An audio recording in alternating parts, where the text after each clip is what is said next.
आप लोगों का बार बार ये कंप्लेन आ रहा है सर, इसके पहले जो एग्जाम होता था उसमें एक समरी 10 नंबर का पूछा जाता था, लेकिन अब एक समरी 5 नंबर का ही पूछा जाता है।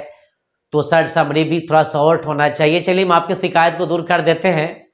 आज हम आई हैव अ ड्रीम की बात करेंगे और हम आपको बहुत ही आपकी इजी लैंग्वेज में लिख दी ताकि आपको रीड करने में और समझने में, अंडरस्टैंड करने में कोई प्रॉब्लम नहीं हो। थोड़ा सा गौर करते हैं यहाँ पर। अब जैसे कि यहां पर यह है कि आई have a dream. I have a dream का मानी होता है मेरा एक सपना है। मेरा एक सपना है। आई हैव अ ड्रीम, मेरा एक सपना है। या यूं कह ले कि आई have a dream means I have a dream. Is means है, ए मीन्स एक। रही बात यहां पर ट्रेजिक की, तो ट्रेजिक मतलब दुखांत। स्पीच का माने व्याख्यान भी होता है, स्पीच माने भाषण भी होता है। तो आई have a dream is a tragic speech.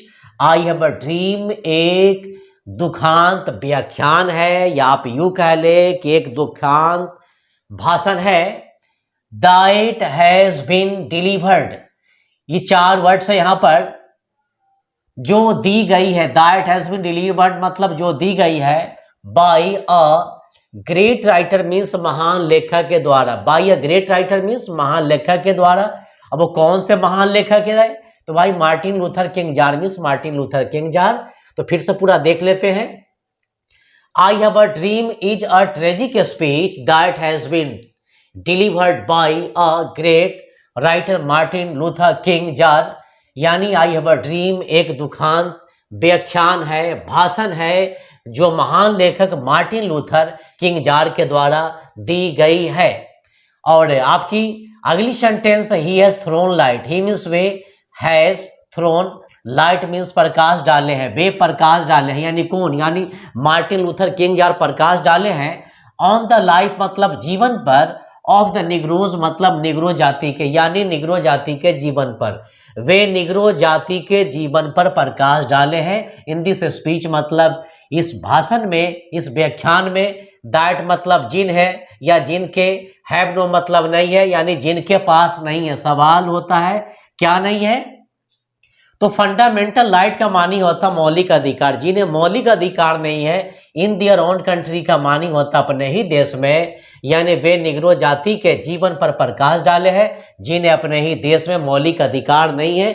जिस तरह अपने इंडिया में एक जाति जो आप कहते हैं डोम कहते हैं, मूसर कहते हैं, उसी तरह अमेरिका में एक जाति है जिन्हें निग्रो कहा जाता है और इन्हें बहुत ही नीच दृष्टि से देखा जाता है।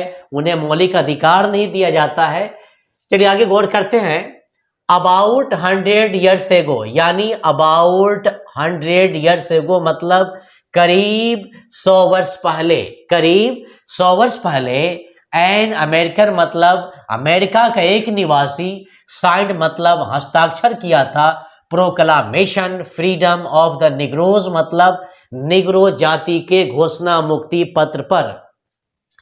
फिर से देख लेते हैं। About 100 years ago an American signed proclamation freedom of the Negroes, करीब 100 वर्ष पहले एक अमेरिकन निग्रो जाति के घोषणा मुक्ति पत्र पर हस्ताक्षर किया था। और आगे की सेंटेंस में देखते हैं।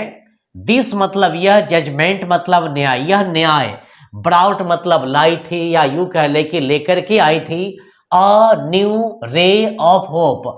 A new ray of hope का मानी होता है आशा की एक नई किरण, उम्मीद की एक नई किरण।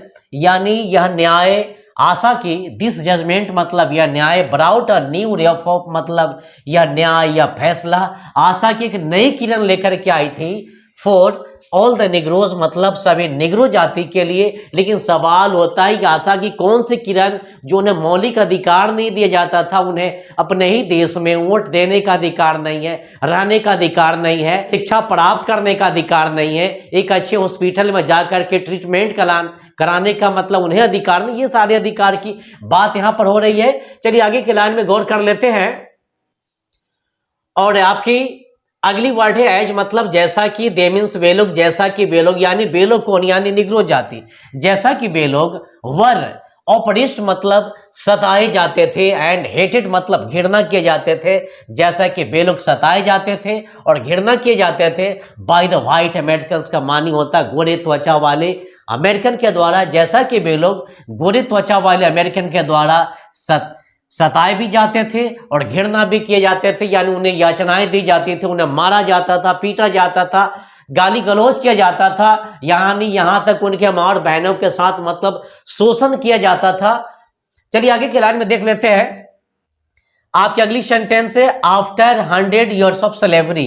आफ्टर मतलब के बाद, 100 मतलब 100, ईयर्स मतलब वर्ष ऑफ स्लेवरी मतलब गुलामी की, 100 वर्षों की गुलामी के बाद दे मतलब उन लोगों को, वर गॉट फ्री मतलब आजाद किया गया, यानी 100 वर्षों की गुलामी के बाद उनको आजाद किया गया। लेकिन आगे देख लेते कि आगे क्या कहा जा रहा है।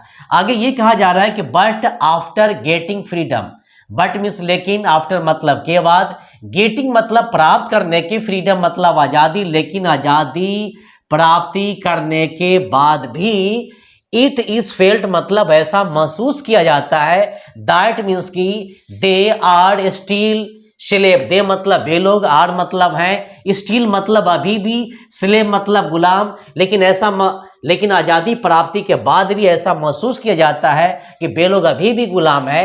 एंड दियर लाइव्स, लाइव्स थोड़ा सा गौर करेंगे बेटा, इसको लिव्स भी पढ़ा जाता है, लाइव्स भी पढ़ा जाता है।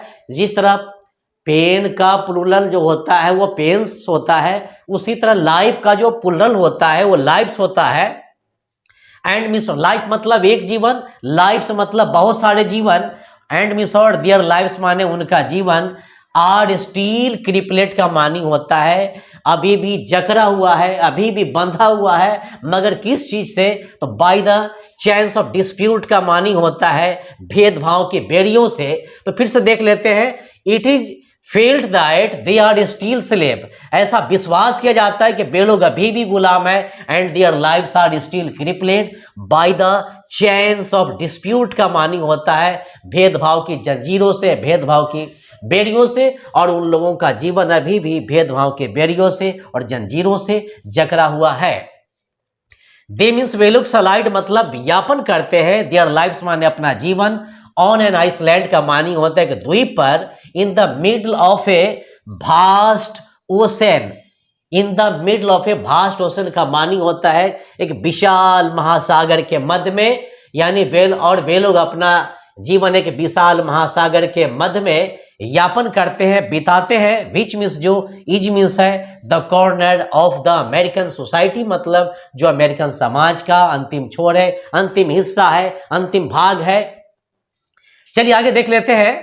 एज मतलब जैसा कि, दी राइटर मतलब लेखक, जैसा कि लेखक, होप्स मतलब आशा करता है, यानी जैसा कि हमारे मार्टिन लूथर मतलब एक आशा करते हैं, उनके अंदर एक उम्मीद की एक नई किरण है कि वन डे मतलब एक दिन, it will be the end, it will be मतलब होगा, क्या होगा भाई, इंड मतलब अंत होगा, एक दिन अंत होगा, ऑफ स्लेवरी मतलब गुलामी के, एक दिन गुलामी का अंत होगा, फॉर द निग्रोज मतलब निग्रो जाति के लिए, एक दिन निग्रो जाति के लिए गुलामी का अंत होगा। And they will have, and means और, दे विल हैव, एंड मतलब और, दे माने उन लोगों को, विल हैव मतलब मिलेगा, इक्वल राइट का मानी होता है एक समान अधिकार, लाइक द व्हाइट अमेरिकन का मानी होता है गोरे त्वचा वाले अमेरिकन की तरह। तो जैसा कि एज द राइटर होप्स, जैसा कि लेखक आशा करता है, one day it will be the end of slavery for the Negroes and they will have equal right like the white American. जैसा कि लेखक आशा करता है कि एक दिन निग्रो जाति के गुलामी का अंत होगा और उन्हें भी गोरे त्वचा वाले अमेरिकन की तरह एक समान अधिकार मिलेगा। आगे देख लेते हैं। एवरी हिल एंड माउंटेन मतलब प्रत्येक पहाड़ और पहाड़ी, विल बी प्लेन मतलब समतल होगा या समतल हो जाएगा, एंड देयर विलेज का मानी होता है उन लोगों का गांव, यानी किन लोगों का गांव, यानी निग्रो जाति का गांव, विल बी फुल मतलब भर जाएगा, of the beauty of nature का मानी होता प्रकृति की सुंदरता से, और उन लोगों का गांव प्रकृति की सुंदरता से भर जाएगा। And the song of freedom का मानी होता है और आजादी के गीत, विल रिंग मतलब बजेंगे गूंजेंगे, फ्रॉम एवरी विलेज का मानी होता है हर गांव से, यानी प्रत्येक गांव से। तो जहां तक मेरा ख्याल है कि आपका ये ड्रीम का जो समरी है इसमें कोई प्रॉब्लम क्रिएट नहीं होना चाहिए। आपको ये बड़ी आसानी से याद हो जाएगा। अगर आप मेरे चैनल पर अगर नए हैं तो आप मेरा channel ZN English research centre को सब्सक्राइब करना और शेयर करना ना भूले। आप जैसे हमारे मतलब बहुत सारे ऐसे स्टूडेंट्स हैं, हमारे ऐसे बेटे और बेटी है जो पैसे की कमी के कारण अच्छे इंस्टीट्यूट में नहीं जा सकते हैं, लेकिन मैं चाहता हूं मेरा एजुकेशन उन तक पहुंचे और आप मेरे एजुकेशन को उन तक पहुंचाने में सहयोग करें। मेरा वीडियो देखने के लिए आप लोगों को लॉट्स ऑफ थैंक्स।